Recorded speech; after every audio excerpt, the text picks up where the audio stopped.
office of President of the United States can be a very dangerous job. 4 times in our nation's history, an assassin shot and killed the president. 2 others injured by bullets.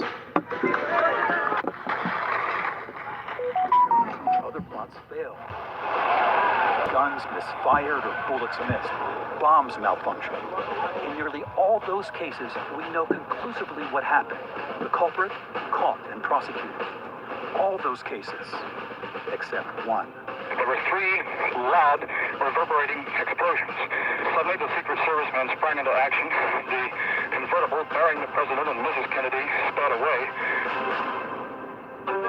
The assassination of President John F. Kennedy in Dallas on November 20, 1963 happened in front of hundreds of witnesses, and it was captured by home movie cameras from several angles. Within days, before all the evidence could be gathered and analyzed, the administration began pushing the narrative that a former U.S. Marine, communist sympathizer, and misfit, Lee Harvey Oswald, acted alone. Yet questions about a second shooter have lingered for decades. Now, from his home in remote Northern California, a world-renowned JFK researcher and private detective, Josiah Tink Thompson, has written a new book, the culmination of his life's work, Last Second in Dallas. A painstaking examination of the forensic evidence that comes to a shocking conclusion about who killed President Kennedy. He was not killed by Oswald. You know that. Thompson's book includes new information that points to a second gunman, a debris field, blood and bone from the president in 2 distinct directions, remnants of a second type of bullet found in Kennedy's brain, and an updated analysis of the gunfire recorded by a motorcycle officer's open microphone that day.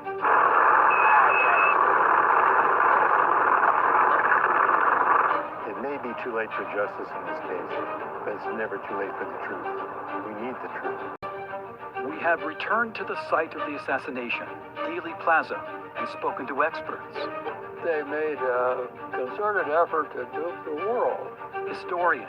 It's a Shakespearean tragedy played out in real life. And the witnesses who were closest to the president. I thought that those shots could have been coming right across the top of our heads. When he suffered that fatal shot. I knew then it was a rifle shot. So that's when I jumped from the car and started to run. All this shedding new light on JFK. It's the great American murder mystery, isn't it? And what happened during his last second alive that proves the real conspiracies. One, to kill the president. Others to cover up what actually happened. It's important for people to understand that something this big can happen, and your government may not tell you the truth about it.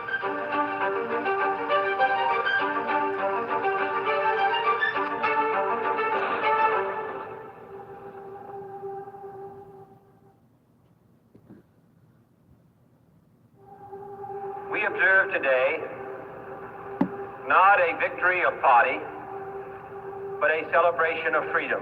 John Fitzgerald Kennedy, nicknamed Jack, represented a new beginning for the White House and the nation when he became president at the age of 43.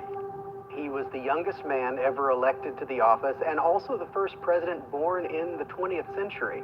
Stephen Fagan is curator of the 6th floor museum at Dealey Plaza. Mr. Kennedy and his wife, Jacqueline, come to the White House where they are greeted by President Eisenhower. This was in stark contrast to Dwight Eisenhower, who was a much more grandfatherly figure to the United States. Suddenly, you had this young, glamorous couple in the White House with these 2 great kids. They were admired internationally, and so there was a celebrity status afforded to the Kennedys that a political family had never seen before. By the time Jack Kennedy took office, Josiah Thompson had wrapped up service in the U.S. Navy's Underwater Demolition Team, or UDT. I didn't like being on ships. Pretty silly thing to join the Navy and not like ships, but I didn't like being on ships. So I volunteered for underwater demolition team training. Frogman. Yeah. But the precursor to the Navy SEALs.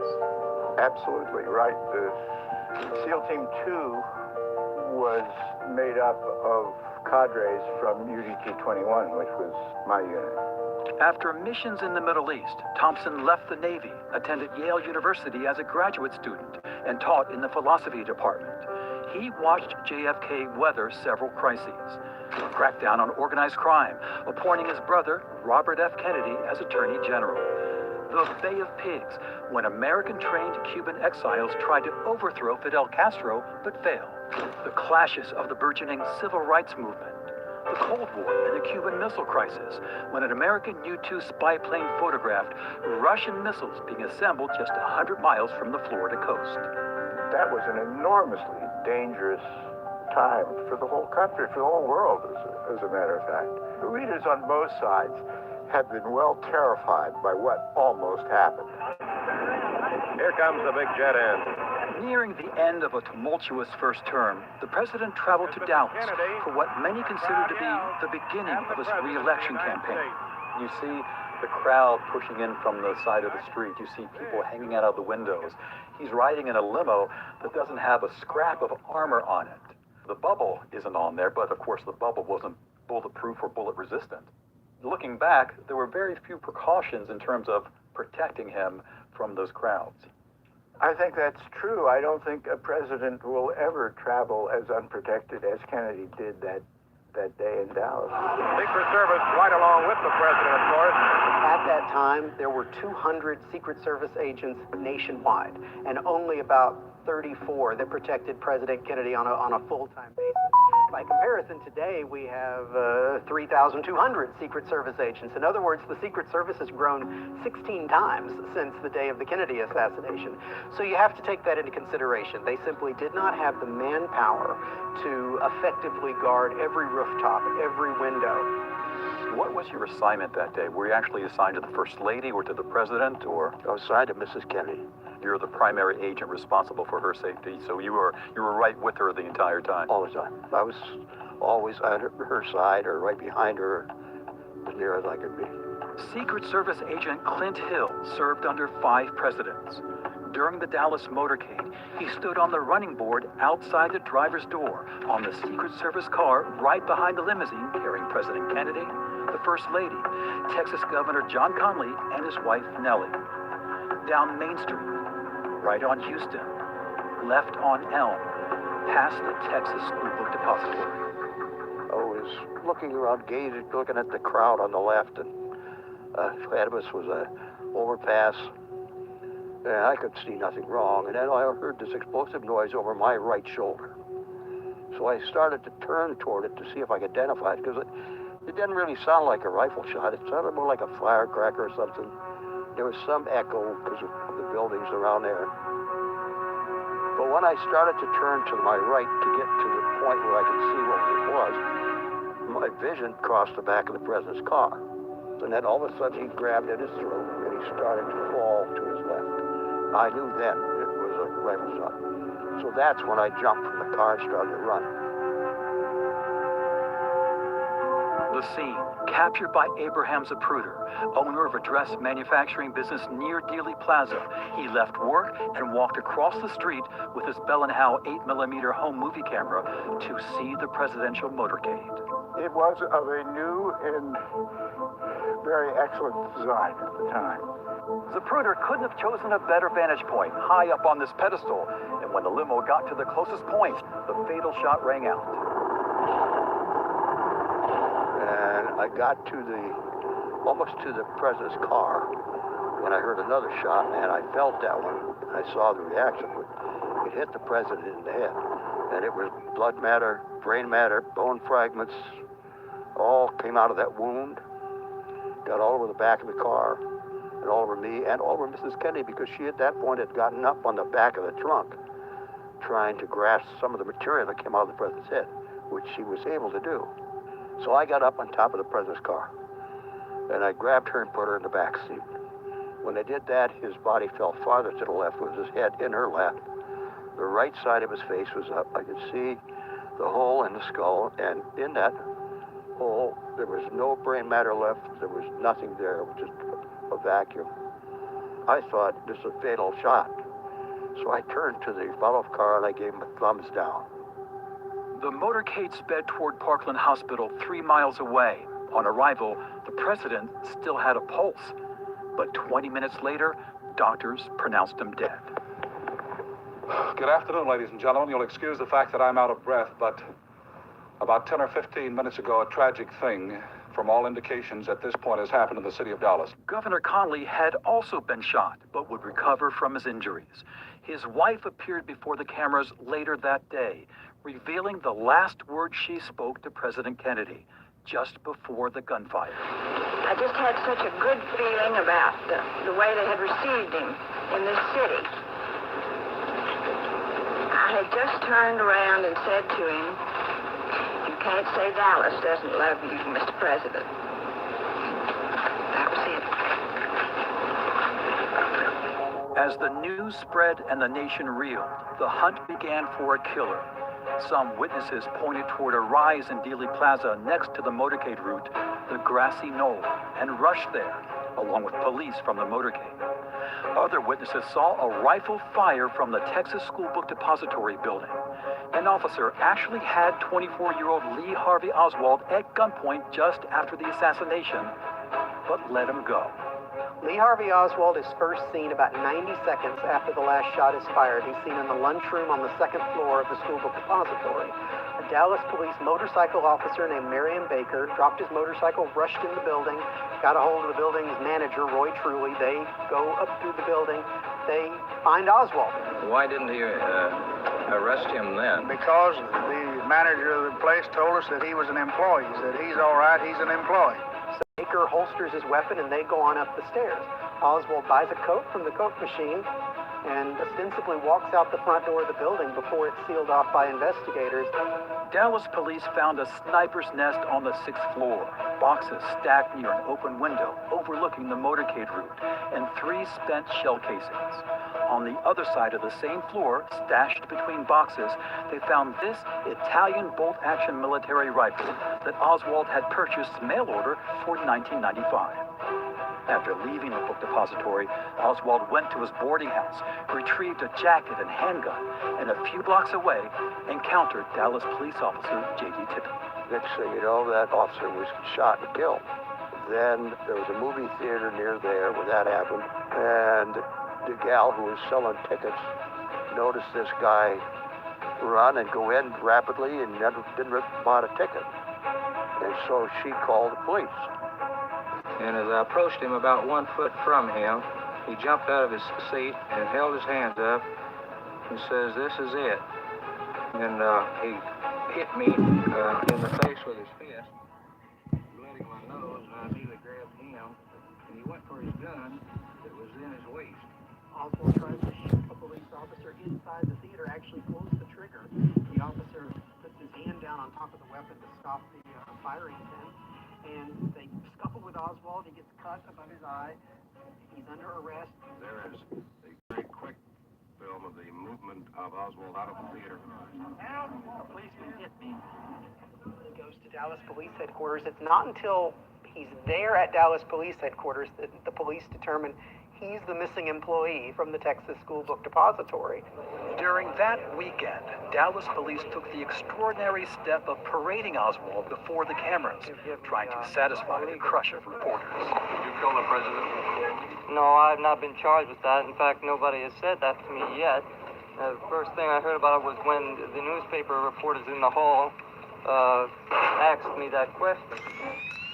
2 days after the assassination, Dallas police were transferring Oswald from the city jail to the county jail on live television when Jack Ruby emerged with a .38 caliber revolver. This is the basement floor of the Dallas City Hall, and that's a scuffle on the basement floor. It seems to concern photographers. He has been shot. Oswald has been shot. Ruby had easy access to police headquarters because he owned a strip club and a bar frequented by officers. Yes. Edgar Hoover on 2192. As the FBI director explained to the new president, Lyndon Johnson. He knew all the police in that white light district where the joints are in there, and he also let them come in, see the show, get food, get liquor, and so forth. That's how I think he got into police headquarters, because they accepted him as kind of a police character hanging around police headquarters. Hoover also explained how Dallas police put their suspect, Lee Harvey Oswald, in danger to accommodate the media. Secondly, the chief of police admits that he moved him in the morning as a convenience and at the request of the motion picture people who wanted to have daylight. He should have moved him at night, but he didn't. Ruby testified that he shot Oswald to spare the First Lady the pain of returning to Dallas for a murder trial, and that the JFK assassination affected him deeply. I was so emotionally upset for 3 days. Ruby himself got convicted of murder, won an appeal for a new trial, but before it could happen, died of cancer. His attorney interviewed Ruby on his deathbed at Parkland Hospital, the same place where President Kennedy and Lee Harvey Oswald died. Ruby stuck to the story that he had no memory of shooting Oswald. It happened so fast and everything else. I can't recall what had happened from the time I came to the bottom of the ramp until the police officers had me on the ground. I have no recollection, though. But I know that they were holding my hand, grappling for the gun. The day after Ruby killed Oswald, Mrs. Kennedy buried her husband. In just 18 hours, 250,000 people filed past the president lying in state at the U.S. Capitol. Many world leaders attended the funeral and walked in the procession, but they were eclipsed by a 3-year-old boy, John F. Kennedy Jr., saluting as his father's casket passed. Then, the president's widow lit the eternal flame at Arlington National Cemetery. The death of JFK's suspected killer meant the end of the criminal investigation, and as a result, Josiah Thompson says, we lost critical evidence in the case forever. In ordinary murder investigations, all sorts of records of evidence have to be held by the prosecution and safeguarded, because evidence is sacrosanct in any investigation. That's how you find out the truth. In this case, as soon as Oswald was killed in Dallas Police Headquarters on Sunday, all the various restrictions, etc., on evidence were relaxed. The recordings for the Dallas Police radio were given out as souvenirs by the dispatchers of the Dallas Police. There's even a recording that was that was given out in a magazine, right? Yeah, a girly magazine, as a matter of fact. Yes, right. Yeah. The first shot was fired 3 seconds after an officer says, "All right, Jackson."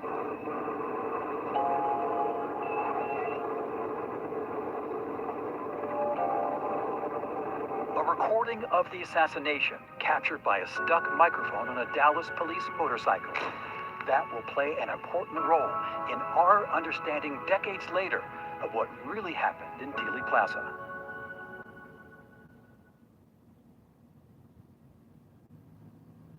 I do solemnly swear that I will faithfully execute the office of President of the United States. 99 minutes after doctors pronounced John F. Kennedy dead, Lyndon Baines Johnson took the oath of office aboard Air Force One parked on the runway at Love Field Airport in Dallas. Jacqueline Kennedy by his side, still wearing that pink jacket spattered with her husband's blood. Preserve, protect, defend the Constitution of the United States.